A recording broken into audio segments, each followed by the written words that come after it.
Bagong vlog at ito na nga, sinimulan na namin ang gagawa ng swimming pool. So maliit lang naman to. Swimming pool. Parang kiddie pool lang yan, maliit yun. Sinisimulan ng hukayin. Ito dito. So bali sukat nito doon ay ano, 3 feet by 4 feet. 3 by 4. So, magiging 3 meters by 4.5 kasi allowance sa gilid. Kasama na yung pinaka ano yan, mga welder. At ito, yan, habang hinuhukay, ang tatay ang katulong ko, tapos yung isa naming pinsan. So, meron pa kaming katulong kasi hindi pa nadating. No? Bukas pa. At wala pa rin naman dumating na materyales. At so yan, kaya kami naghuhukay pa lamang. Yan, hanggang dito lang yan. Late lang. May flooring, kaya medyo matigas. Semento. Ito na yung aming nakuhang mga semento.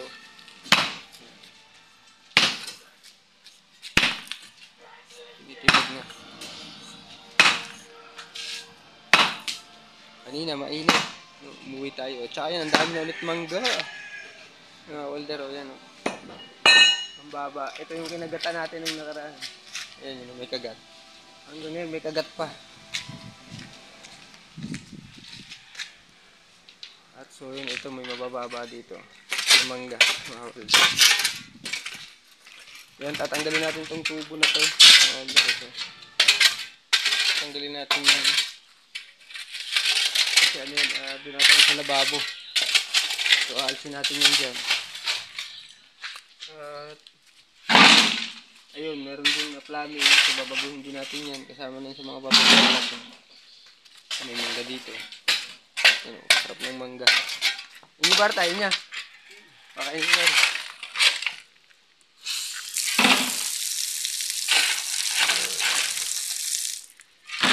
Kainin natin ang mangga. Pinog.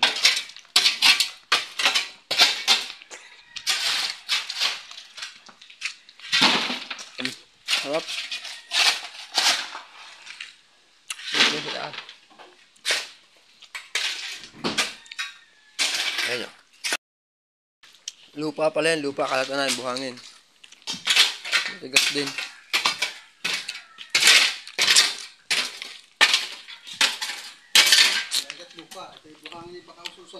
Mahirap po kain na.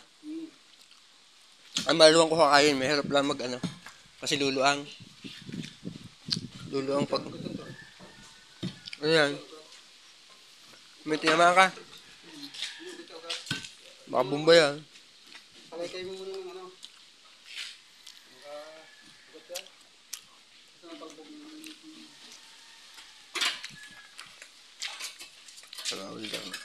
Maliit lang naman yan. Para lang, in case na gustong maligo, kung gabi, hindi na pupunta sa dagat. Ayan, si Kulit dyan. Alright. Ayan. Ito na yung tunumbak. Wala pa kami deliver. Ito, datihan na itong hollow blocks.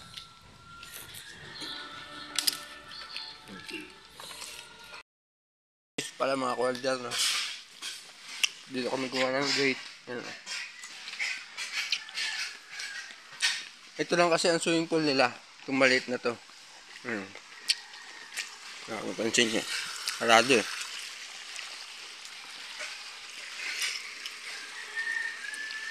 Yan. Bali, ano lang yan. Naisarado na ni Kuya dyan eh.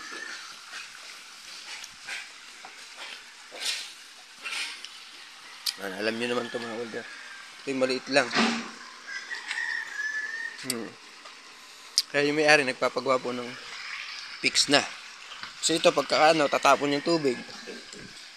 Yung maraming naman tubig yan. Tibay nito, no? Hindi nasisira. Ay, Intex. Kaya gagawa na lang po kami ng panibagong swimming pool, concrete na. Ito pala si Kuya dyan. So dito kami. Pala yung likod. May mga kahoy naman kami magagamit.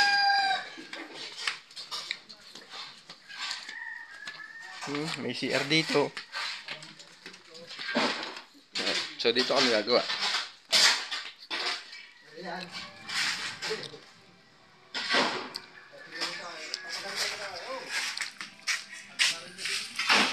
Dahing mangga yan, piko yung mangga na yan, mga welder, piko.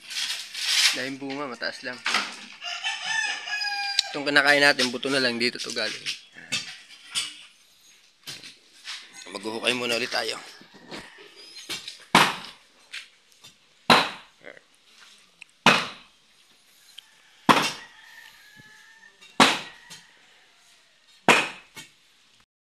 So, yung mga welder, may malaki pa ang tinanggal na bato.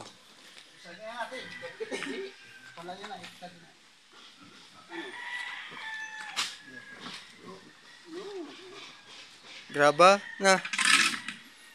Bahay ng laywan. Anong ano? Doon yung lagay. Hindi pa dinurog eh. Papabihira pa kayo sa sarili. Ay palang dalawa. Naka-uniform. Naka-uniform ang dalawa. Pares blue eh.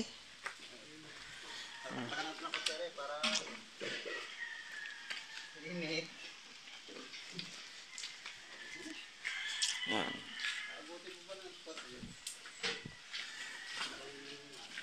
Mahirap po magbasag nito eh. Nitong semento.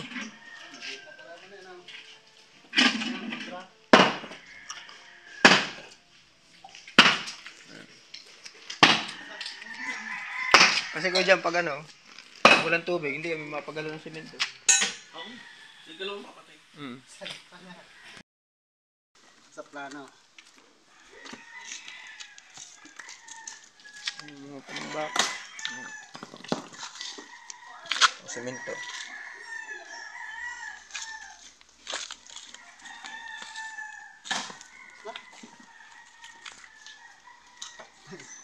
Ako pa ng pukpok. Tanggal na agad yung sa bato. Alangan mo lang yung ano. Pero mga hanggang din pa ho ang aming hukayin. Andito. Ito yan. Ito na yung babawasan ng layer ng lupa. Ito nga. Sinabi ko po ililipat itong ito pong ano itong drain ng lababo. Ayan, number 4 yan eh. Siguro di ko na umilagayan sa gilid. Tapos yung tubig dilipat din po yan. Puputulin din yan mga welder, no? Puputulin din namin yan. So, nandito siguro yan. Hindi lang yung kalaki ko. Oo.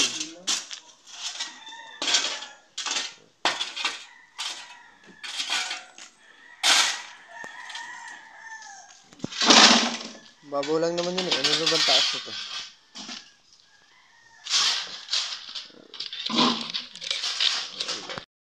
Welder, isang pin na yung lalim natin. Pamula dito sa ground, 1 feet na.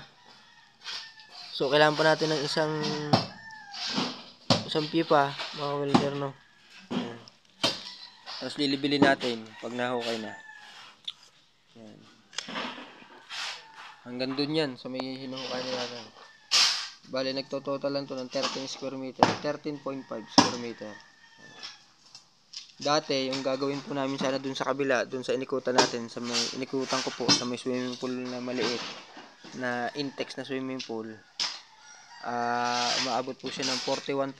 Mas malaki po siya. So, ito po, maliit lang. Kalahati po siya. Yeah. Panlagay niya pala ng grabo. Siyempre, malambot.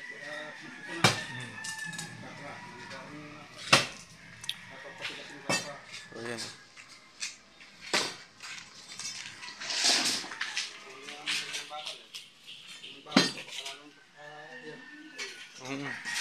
So, ito yung tansi. Hanggang doon.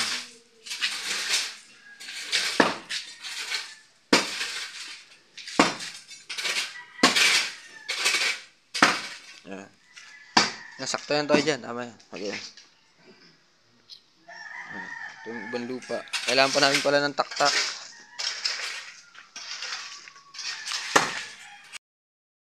Pinainom pa tayo ng kape. Kuya Jan.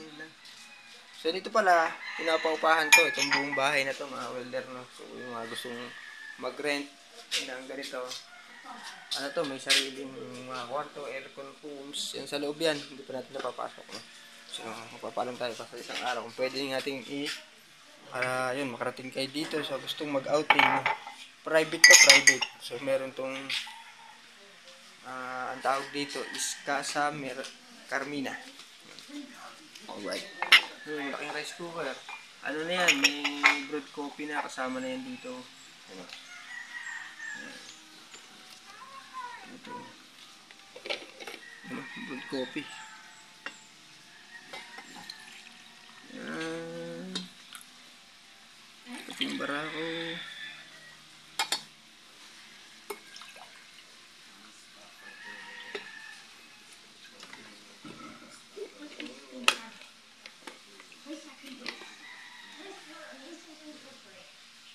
Kaping barako. So, lalagyan natin ng asukal.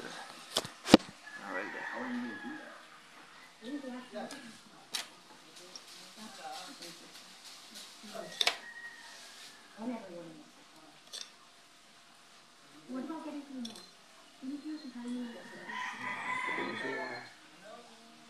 sa mga gustong mag-outing, pwede dito. Overnight. Ang alam ko nito, ang capacity ng bahay dito is 20 packs. Hindi ako nagkakamali, 20 packs. Meron silang FB page. Meron silang FB page. Ang kutsara. Ito dito. Gusto nga kape. Kapeng barako rin. Yan o. Ayan. Nangunguha pa ng mangga. Maasim ika rin. Maasim daw. Ayan. Tara, may kape. Masarap yan, kape, mangga. Mga welder, ito yung pangalan ng Yan. Casa Carmina Vacation House. No? Sa mga gusto, ayan po yung number. Yan, natawag lang po kayo dyan. Focus natin. Yan, para makita nyo. Tapos nandun yung tabing dagat, mga welder. May dagat doon. Lakad ka lang dito, meron dito ang daan. So, ito yung ginawa namin. Haluin nyo kung gusto nyo. Tingnan nyo, may asukal yan, lagyan ko. Ito yung ginawa namin sliding gate. Yan, maluwang naman po yung pwesto, maliwalas. Yan. Itong ginagawa namin nga, swimming pool na maliit. Tapos doon may CR doon sa labas. Yung barbecue grill. Yung dating ginagamit nilang yung swimming pool na maliit na yun. Yung ditanggal. Tapos last time wala daw itong bakod, nilagyan ng bakod. And then nilagyan namin ng gate.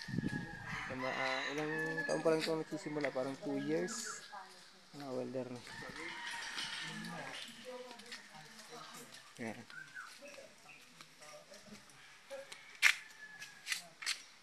Happy sila. Tapos na yung basagin sa ibabaw. Ito na lang sa gilid. No? Ito na lang sa gilid ng pinaka hollow blocks. Bukas ulit.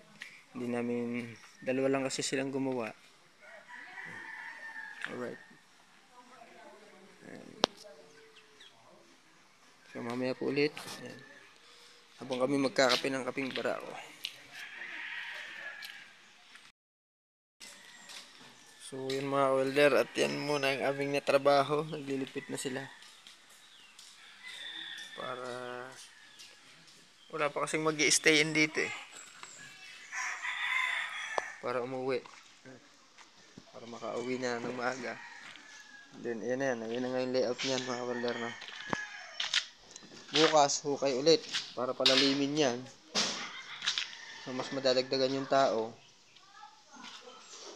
Kaya kailangan matapos na yan, mapantay na siya, na mapinis na siya ng malalim. Yung ganun kalalim. Bali, lulubog kami ng dalawang hollow blocks. Kung kaya ng tupit ang lubog, mga welder, mas maganda po, tupit. Para tupit lang nakasipot, mababa lang. Hindi na kailangan, yun yung sinasuggest ko doon, hindi na kailangan florengan yun. Okay lang kung mga tupit. Mula dun sa tupit yung ilalim, tupit din yung taas. Ganun lang kataas yun mga welder. At yun. Aring bote ng RC. So, uli na to.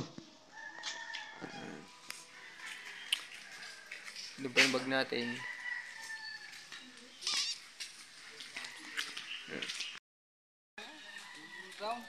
Hmm?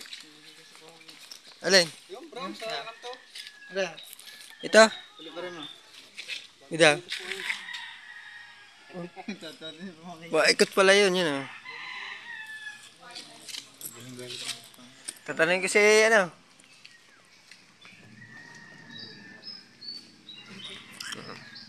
Uwi na tayo. Okay, dyan ikaw. Baga uwi rin muna ngayon. Anong oras ka ba uwi? Bakit? Ha? Bakit? Nasabay ka na? Tara! Kasi Oo. kasama sila. Oo. Bukas na lang ng ano, kung pwede sila mag ano dyan. Ito yung kung sino may nakakaalam nito. Pag inihagis mo to, umiikot. Para siyang trumpo. Pag gumagano. Kuha natin to dito. Pag hapon, yan. Masarap gumawa dito hanggang kahit mga hanggang alas 6 sana. So wala pa kasing sakto tayong materyales. Ito, hollow blocks, kukunti yung semento. Wala pa tayong semento. Ang buhangin, wala pa din. Meron lang doon siguro, 2 halo lang yung mga welder. Pang asinta lang. Ito na, prepare na yung nabasag na ibabaw kasi mahirap basagin itong taas eh. Alright mga welder, at so yun. Hanggang dito na lang muna ang ating vlog for today's video para sa ginagawa nating swimming pool. Kiddie pool, swimming pool, jacuzzi. So maliit lang kasi. So okay lang yan. Para yun, may paliguan sila. Magka-transfer tayo nitong mga shower doon. Lagay mo. Alright. Welder.